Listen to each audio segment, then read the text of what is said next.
desde a manhã, quando nós aprendemos da Tua Palavra, a esse culto, onde o Senhor derramou da Tua alegria no nosso coração, da Tua presença no nosso meio.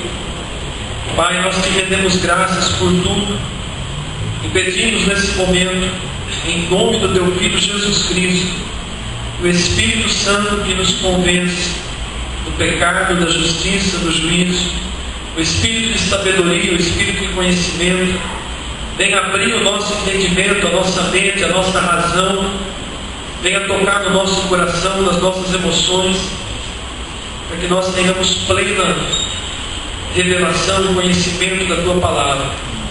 Que ela seja, ó Deus, transformadora nas nossas vidas. Eu oro, Senhor, em nome do Teu Filho Jesus Cristo, e peço também por mim, Pai, que o Senhor me capacite a transmitir essa mensagem com fidelidade, que o Senhor guarde a minha mente e a minha boca, para que eu profira somente aquilo que procede do Teu coração, em nome do Senhor Jesus. Amém? Glória a Deus, amados.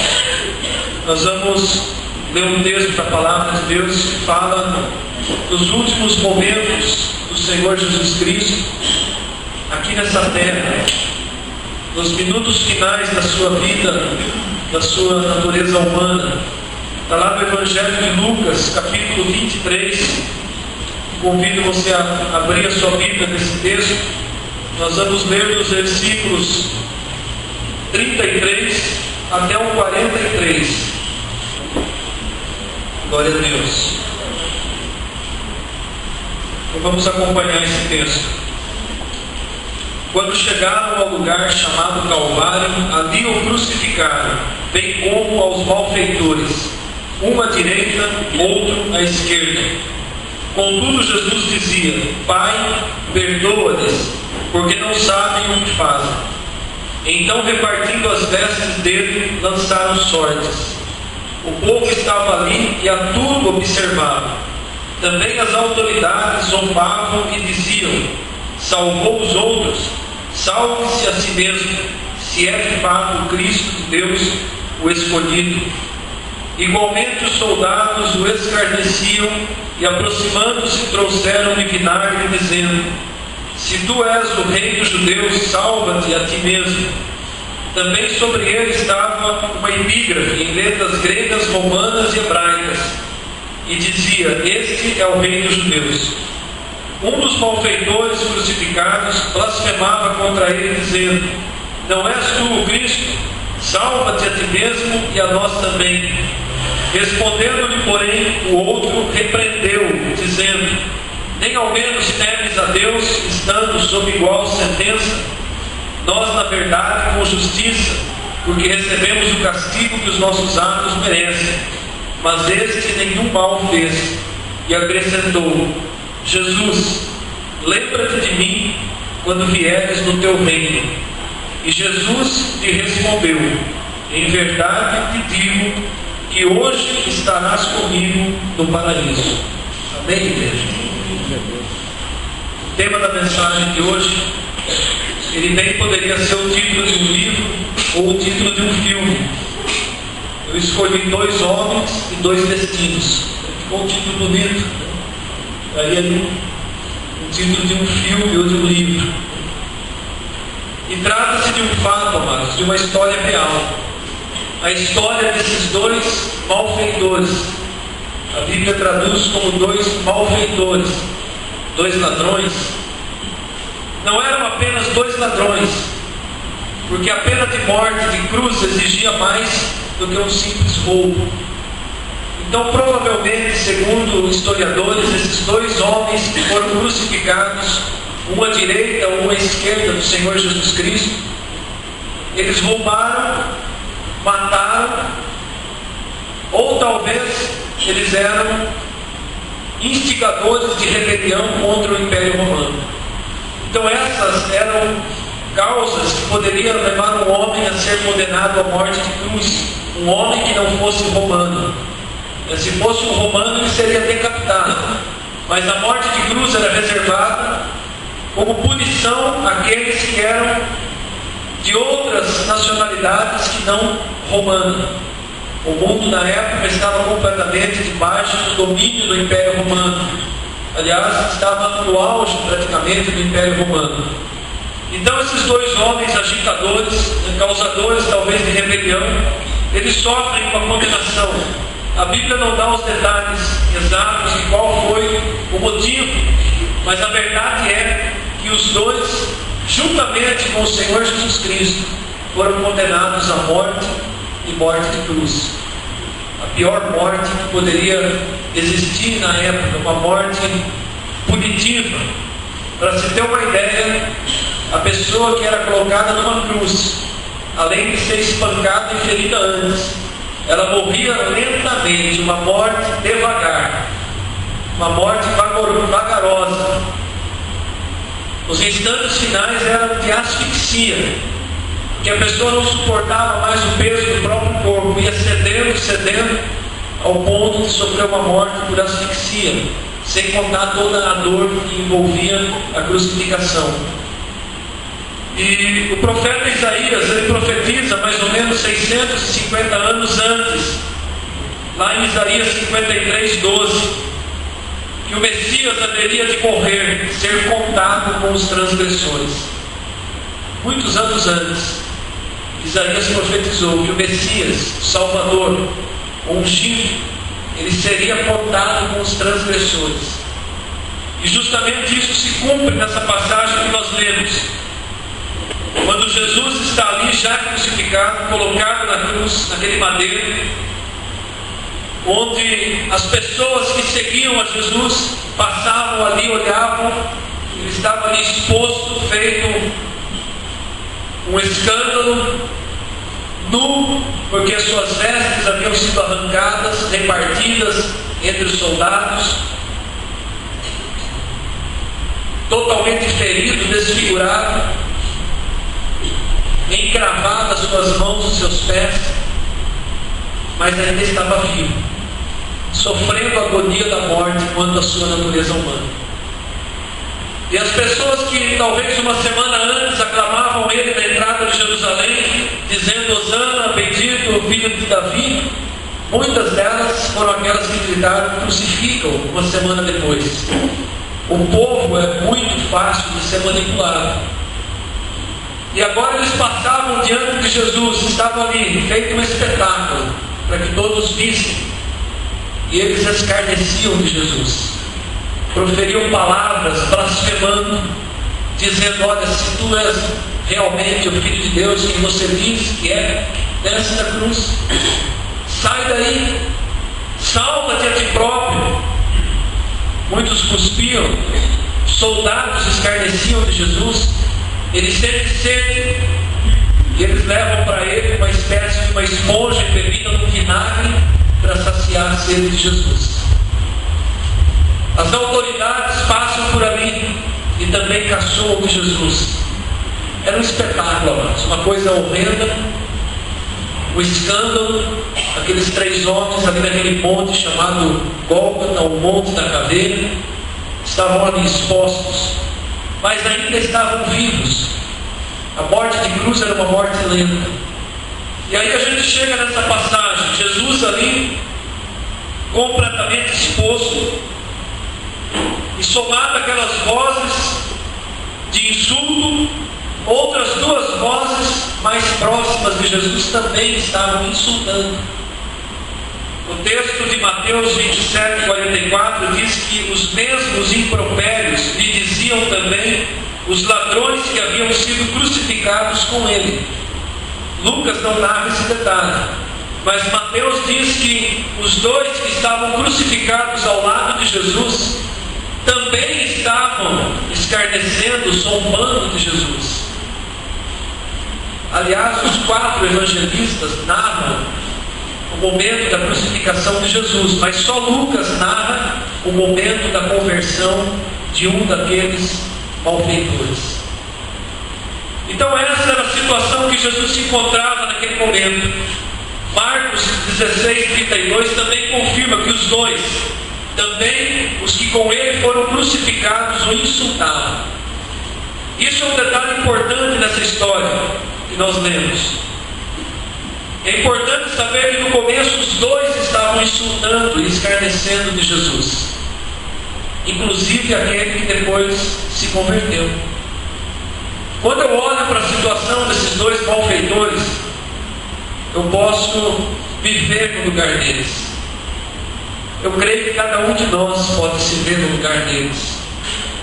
Porque antes da nossa entrega, da nossa conversão, do momento de nós termos reconhecido a Jesus Cristo como Filho de Deus e termos recebido Ele como Senhor e Salvador da nossa vida, antes desse dia ter acontecido conosco, a palavra diz que por melhor que nós fôssemos, nós ainda andávamos em trevas. Davi, quando passa por essa situação, lá no Salmo 40, ele diz: o Senhor me tirou de um tremedal de lama e firmou meu pé na rocha. Então a condição de todo homem e mulher que ainda não teve uma entrega a Jesus Cristo, que ainda não se rendeu de coração, de corpo e alma, de entendimento, a condição de todo ser humano é uma condição de trevas. O presbítero Davi disse hoje aqui na escola dominical, quando nós estamos estudando as cartas de João, aliás, quem não está vindo não pode participar da gincana e concorrer com a Bíblia de estudos. Então isso é um incentivo para você se dispor a participar da escola bíblica dominical. A cada domingo nós estamos entregando um questionário. No final, quem responder mais e obter maior quantidade de pontos vai ganhar uma Bíblia de estudos. O presbítero Davi estava dizendo assim, que todo homem nasce, todo ser humano nasce com ingresso. O ingresso é para onde? O ingresso é para o inferno. E que num dado momento da nossa vida, esse ingresso tem que ser trocado. E só Jesus pode trocar esse ingresso. Ele tira aquele ingresso que dá um passaporte para o céu. E é uma realidade, amados. Todos nós, por melhor que nós sejamos aos nossos próprios olhos, nós nascemos em trevas e caminhamos em trevas até o momento em que nos rendermos ao amor, à graça que é oferecida através de Jesus Cristo. E aqueles dois malfeitores ou ladrões estavam ali, crucificados do lado de Jesus, insultando a Jesus. A morte deles estava muito próxima, eram os instantes finais também da vida deles. Eles não sabiam quantas horas eles aguentariam aquele martírio, se duraria 1 hora, 2 horas, 3. Eles não sabiam, eles iam morrer, isso era certo. Mas nem assim se renderam a Jesus. Os dois insultavam a Jesus. E a situação de muitos seres humanos não é diferente, porque nós também não sabemos qual vai ser a hora da nossa morte. E ainda que nós não estejamos crucificados, aqueles que ainda não entregaram completamente a vida ao governo de Jesus, eles estão espiritualmente crucificados, numa sentença de morte eterna. E vai precisar no momento da vida se render a Jesus Cristo, porque não há outra alternativa, não há outro caminho que nos leve à salvação. Então, amados, aqueles dois estavam ali morrendo, crucificados, sofrendo e ainda zombando do Salvador. Mas num dado momento, alguma coisa poderosa aconteceu no coração de um deles. Num dado momento, de repente, a palavra não fala o que aconteceu. A Bíblia não relata se eles olharam em Jesus e se um deles olhou nos olhos de Jesus e foi tocado. A Bíblia não diz. A Bíblia não diz que Jesus estava pregando para eles. Se Jesus pregou, Lucas, o escritor, não ficou sabendo. Nós não sabemos, mas nós sabemos de uma coisa. Num dado momento daquela situação de morte, num dado momento, um deles teve uma experiência diferente. Um deles foi atingido pela graça poderosa de Deus. Atingido pela graça poderosa de Deus. Eu me lembro, se eu parar para relatar, eu lembro detalhadamente o dia em que eu, juntamente minha esposa, estava naquela manhã de domingo, em que nós fomos literalmente atingidos pela graça poderosa de Deus. Quando nossos olhos se abriram e nós enxergamos a nossa necessidade e nós entregamos completamente a nossa vida para o Senhor. Faz comigo o que o Senhor quer, e hoje em diante o Senhor é o meu Salvador, o meu Senhor. Eu me rendo a Ti. Eu creio que muitos aqui podem relatar o dia desse encontro. É como se uma flecha, amados, atingisse o nosso coração. O impacto da graça de Deus sobre a nossa vida é algo que marca a nossa vida. Alguns têm o privilégio de experimentar isso muito cedo, outros têm o privilégio de experimentar isso mais tarde, outros caminham muito tempo dentro de uma igreja, mas experimentam isso numa idade madura.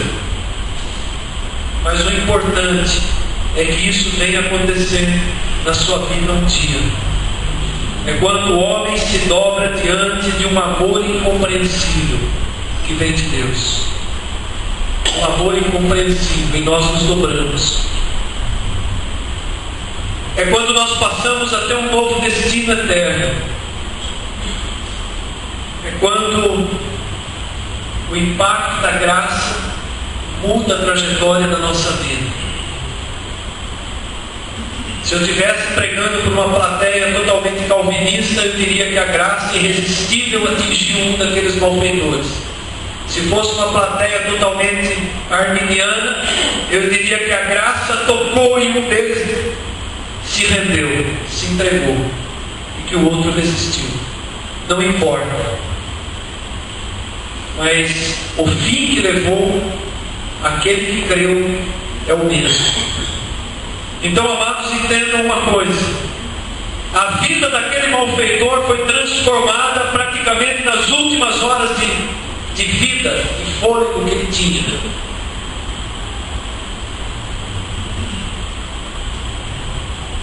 Nós também um dia passamos por isso. Talvez não roubamos, nem matamos, nem causamos rebeliões, mas nós fazíamos coisas ruins. Eu me lembro das coisas ruins que eu fazia, das coisas que eu fazia em rebeldia à vontade de Deus. Algumas ainda faço, ainda estamos num processo de transformação, de santificação, e esse processo vai até o último dia. Mas o importante é o dia em que você dá o primeiro passo, o dia em que tua vida é atingida, é transformada. E para aquele malfeitor aconteceu naquele momento. A verdade é que, atingidos pela graça, nós nos tornamos novas pessoas, nós nascemos de novo. Quando Jesus tem aquele diálogo com Nicodemos, ele diz: olha, necessário é nascer de novo. Nicodemos era um mestre da lei, não compreendeu naquele momento. Mas no final, um pouquinho depois dessa passagem que nós lemos, quem vai buscar o corpo de Jesus Cristo para sepultar eram dois homens. Um deles era Nicodemos. Vai junto com José de Arimateia, toma o corpo, fazem todo o preparo, colocam numa sepultura que está vazia até hoje. O Senhor Jesus não ficou retido naquela sepultura, ele ressuscitou. Glória a Deus. Não existe, amados, conversão se não passarmos. Eu separei aqui 3 fatores que nós vemos nessa história que aconteceu com esse malfeitor. Nós não podemos dizer verdadeiramente que nós somos salvos se nós não experimentarmos 3 coisas que um desses malfeitores experimentou ali pouco antes da sua morte. Então nós vamos refletir um pouquinho nessas 3 coisas que aquele malfeitor, aquele ladrão experimentou. E refletindo nessas 3 coisas, cada um de nós vai poder dizer: verdadeiramente eu tenho certeza da minha salvação. Ou talvez alguém vai dizer: verdadeiramente hoje é o dia em que eu fui atingido pela graça, hoje eu me rendo, hoje eu me entrego a Jesus Cristo de corpo, alma e espírito. A primeira coisa, amados, que precisa acontecer, está no versículo de número 40.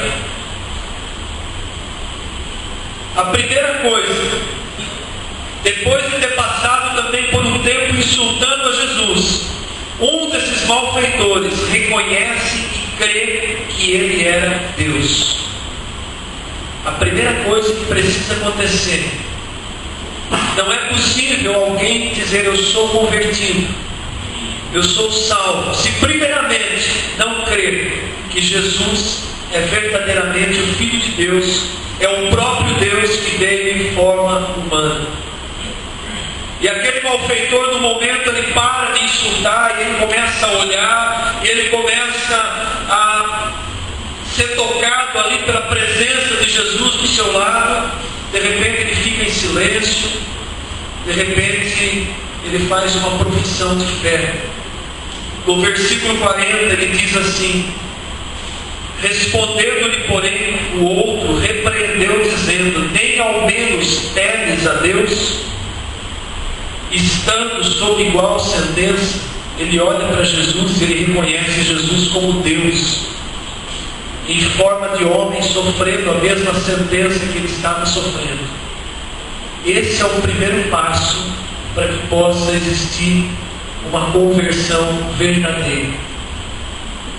Por isso que quando nós ministramos a palavra, o Evangelho, a uma pessoa que ainda não conheceu a Jesus Cristo, ou que conhece de ouvir falar, a primeira coisa que nós precisamos perguntar, fazer com que essa pessoa reflita e raciocine pela razão, pela inteligência, é se ela crê, se ela acredita que Jesus Cristo é o Filho de Deus.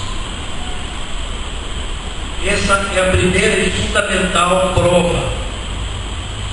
Você crê que Jesus Cristo é Deus feito homem, é o Filho de Deus? E se todos creem, então aí um próximo passo se procede. Esse momento é tão importante, amados, que quando se toma a confissão de fé no ato do batismo, quando a gente vai batizar alguém, a primeira pergunta é: você crê que Jesus Cristo é o Filho de Deus? E a pessoa precisa dizer de todo o coração: creio. É o primeiro fato necessário para que alguém possa ser batizado. Por isso que é inútil batizar crianças que não têm razão ou raciocínio. Por isso que o batismo de criança é só uma mera tradição. Porque o batismo, o ato de descer as águas, significa que você está morrendo para a tua velha natureza e trazendo novamente a vida para uma natureza nova. Por isso que alguém é deitado nas águas e é trazido das águas. O batismo é um ato simbólico. É bobagem batizar alguém que ainda não entregou a sua vida a Jesus verdadeiramente. Vai ser só um banho de piscina, um banho de água. Porque o batismo é um simbolismo. O batismo não tem poder de salvação. Crer, sim. Mas o batismo não tem poder de salvação. Nós batizamos em obediência, porque todo aquele que crê deve ser batizado. Então, se a pessoa crê, mas não quer ser batizada, ela entra num estado de rebeldia, porque ela conhece a palavra, e a palavra diz que ela deve testemunhar publicamente. E a maneira de se testemunhar publicamente é aceitar passar pelas águas do batismo. Então, por isso o batismo se torna importante. Quando alguém desce as águas, é coberto pelas águas, ele está dizendo: olha, eu estou morrendo para aquilo que eu fui. Estou morrendo para a minha velha natureza. Quando é trazido novamente, naquele instante, naqueles poucos segundos, quando é trazido, a pessoa também está se identificando com Jesus, que morreu e ressuscitou. Está recebendo uma vida nova. Agora, a partir do mês de agosto, nós pretendemos formar um pequeno grupo e preparar algumas pessoas que ainda não foram batizadas. Se você ainda não foi batizado, não desceu as águas, eu convido você a dar o seu nome para mim, porque a gente pretende formar uma classe, um pequeno grupo de estudos que vai funcionar na escola bíblica no domingo pela manhã. Olha que sacrifício que você tem que fazer: participar da escola bíblica, aprender a palavra de Deus e receber o privilégio de ser batizado. Então eu faço esse convite de coração. aqueles que ainda não foram batizados, ou que talvez foram batizados sem saber porque estava sendo batizado. A gente vai ter algumas semanas de estudo e vamos agendar o batismo, amém? Eu deixo esse convite para a igreja. Então, amados, aquele malfeitor, ele dá o primeiro passo. Ele olha Jesus e reconhece Jesus como Filho de Deus. Ele crê que Jesus era verdadeiramente o Filho de Deus. Esse é o primeiro passo da fé. O malfeitor muda a conversa. De insultos, ele passa a repreender o outro que estava insultando e ele diz: não temes ao menos a Deus, estando sob igual sentença?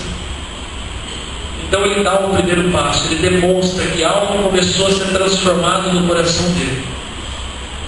Mas não basta só isso, amados. A palavra diz que o diabo também crê e treme. Não basta só dizer creio. Há um passo seguinte de obediência, ainda maior, ainda mais profundo. E esse passo está no versículo 41. É algo também importante e imprescindível para que a verdadeira conversão aconteça. Aquele malfeitor que passou a crer que Jesus é o Filho de Deus, agora ele reconhece a sua culpa e admite o seu pecado. Ele aceita a punição, a sentença da cruz que o Estado e a justiça do homem estavam determinando sobre ele. Isso significa confissão seguida de arrependimento.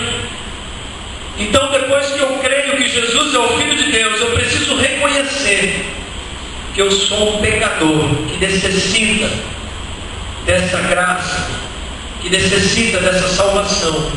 Eu preciso reconhecer que eu tenho vivido no pecado, e eu me arrependo disso que eu tenho feito, do estilo de vida que eu vinha vivendo.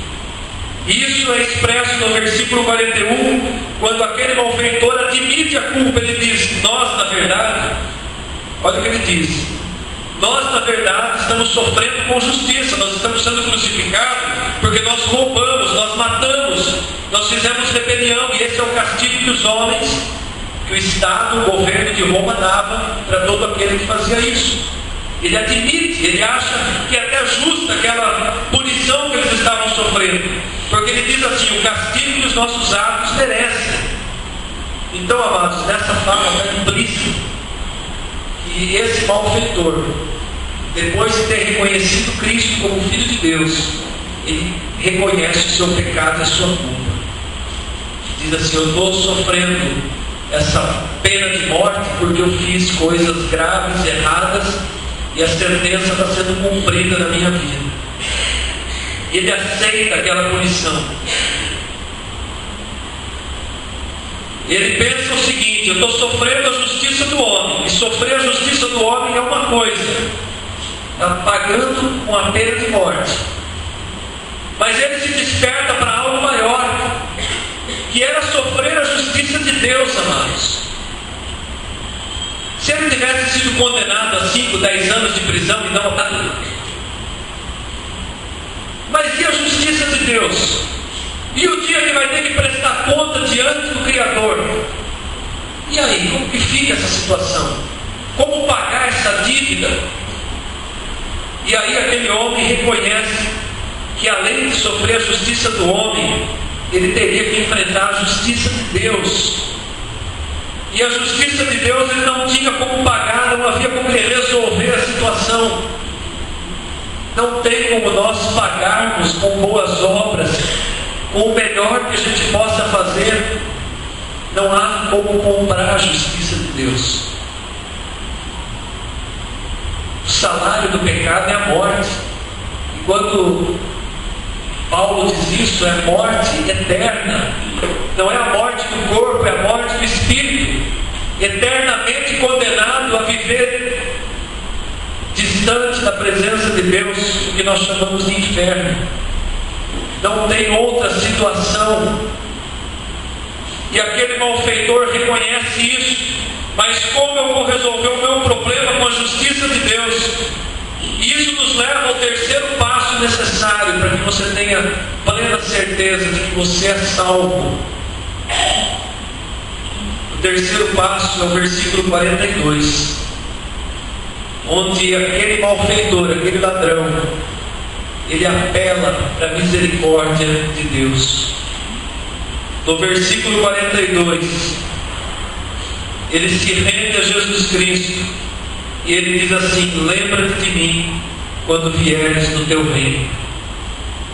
Amados, quantas coisas estão implícitas dentro dessa fala, dessa frase, que às vezes nós não percebemos. Quando aquele homem diz essas palavras: lembra-te de mim, Jesus, lembra-te de mim quando vieres no teu reino. Oh glória, presta atenção. Aqueles dois malfeitores conheciam quem era Jesus.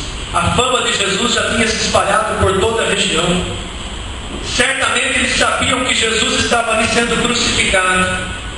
Esse que reconhece diz: ele está sofrendo sendo inocente. Nós não, mas ele é inocente.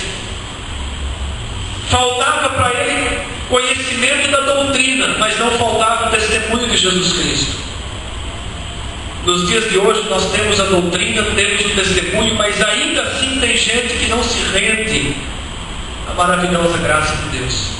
Ainda tem muita gente resistente, com orgulho, que não quer se dobrar e dizer: eu preciso dessa salvação, eu preciso disso que o Senhor Deus está me oferecendo.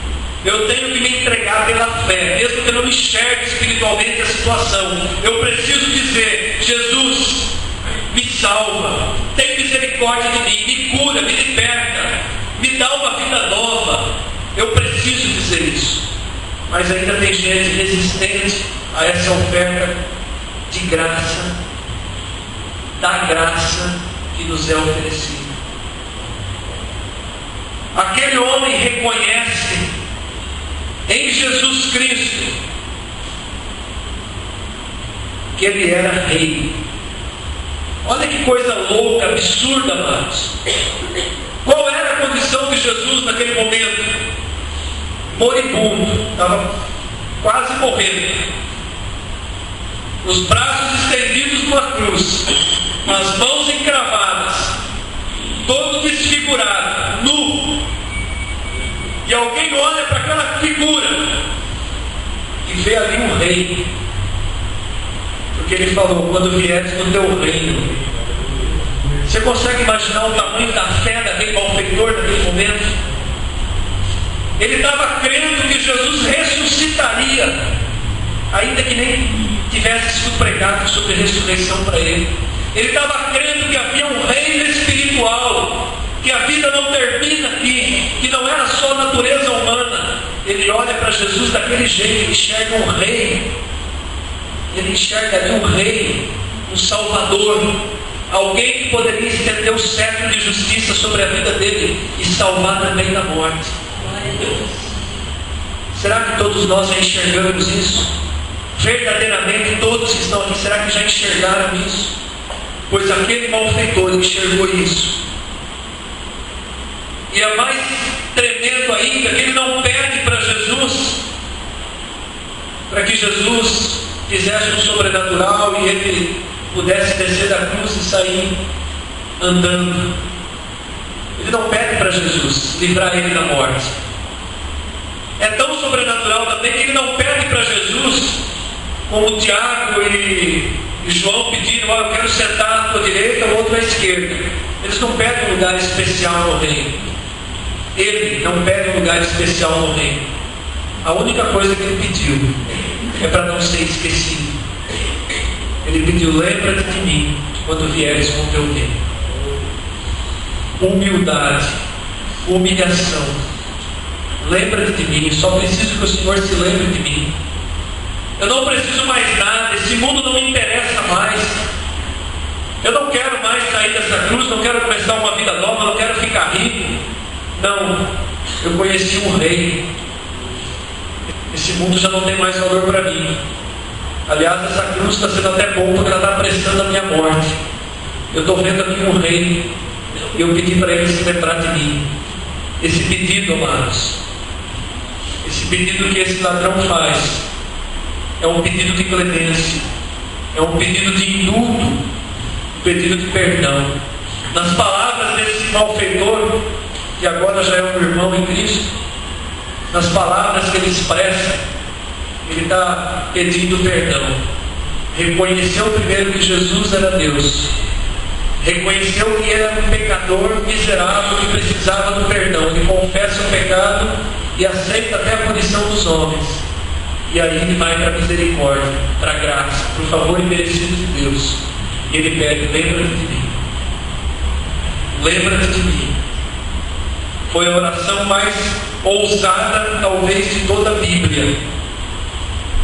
Esse homem não tinha mais tempo de passar pelas águas do batismo, estava crucificado, não tinha mais jeito, mas ele fez o que mais ele podia fazer. Ele se rendeu completamente a Jesus Cristo. Ainda que Jesus fosse a expressão de um homem desfigurado, pregado numa cruz nu, nada era mais distante da imagem de um rei do que Jesus Cristo naquela situação. Talvez a única coisa que pudesse fazer ele vislumbrar que Jesus era rei era a coroa de espinho cravada na cabeça. Mas não, de verdade, aquele ladrão olha para Jesus e vê Jesus como rei. Ele creu na vitória final de um rei que estava morrendo e sendo crucificado. Ele crê na ressurreição. Você pode crer nisso? Você crê assim? Será que todos nós cremos dessa forma? E aí sim nós podemos entender porque Jesus deu a ele aquela resposta. Nenhum outro homem ouviu da boca de Jesus tais palavras. Nenhum. Nem os discípulos, nem Pedro, nem João, nem Tiago, nem os mais próximos de Jesus ouviram tais palavras da boca de Jesus: ainda hoje estarás comigo no paraíso. Aí nós conseguimos entender essa resposta. Jesus também olhou para ele e viu ali uma fé sobrenatural, viu ali um homem que se rendeu no último instante, viu ali alguém que reconheceu toda a culpa, viu alguém que se submeteu a toda a sentença, e acima de tudo viu alguém que creu verdadeiramente e que se entregou ao senhorio de Jesus Cristo. Jesus não é somente o Salvador, Ele é Senhor. E a palavra Senhor, ela significa, amados, que nós somos servos. Quando nós chamamos Jesus de Senhor, nós somos servos. A condição de um servo era a condição de alguém que obedece em tudo, que abaixa a cabeça e obedece em tudo.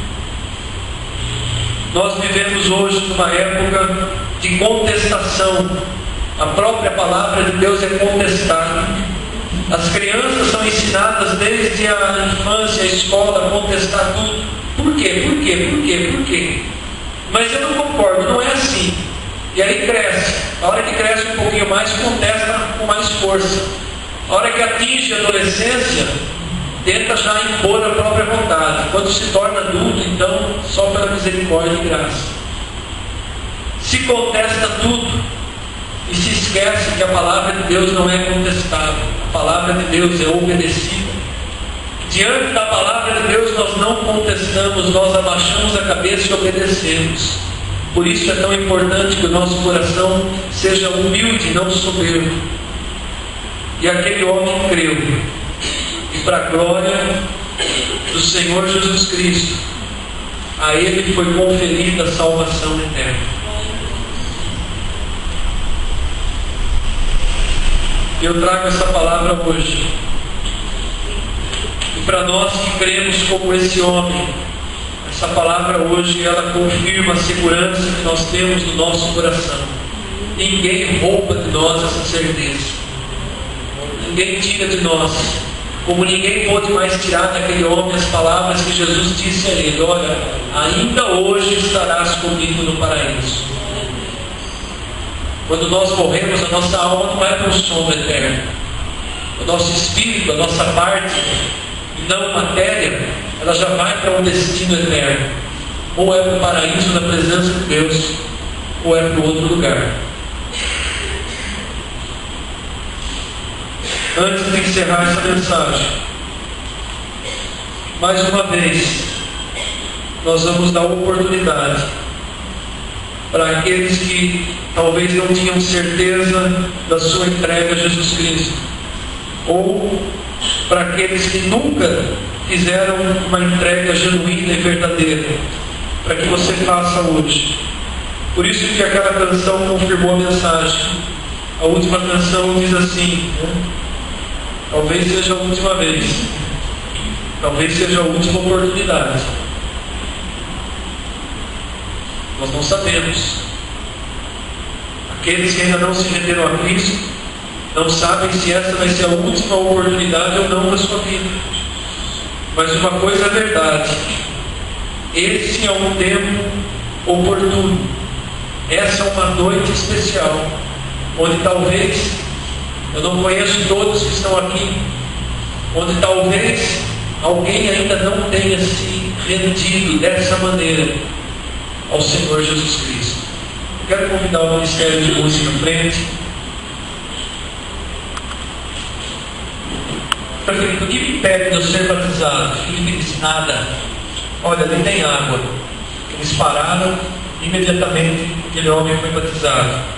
Cada um dos que fizeram a sua profissão de fé hoje, creram, receberam a Cristo como Senhor e Salvador, já estão aptos para serem batizados. Aleluia.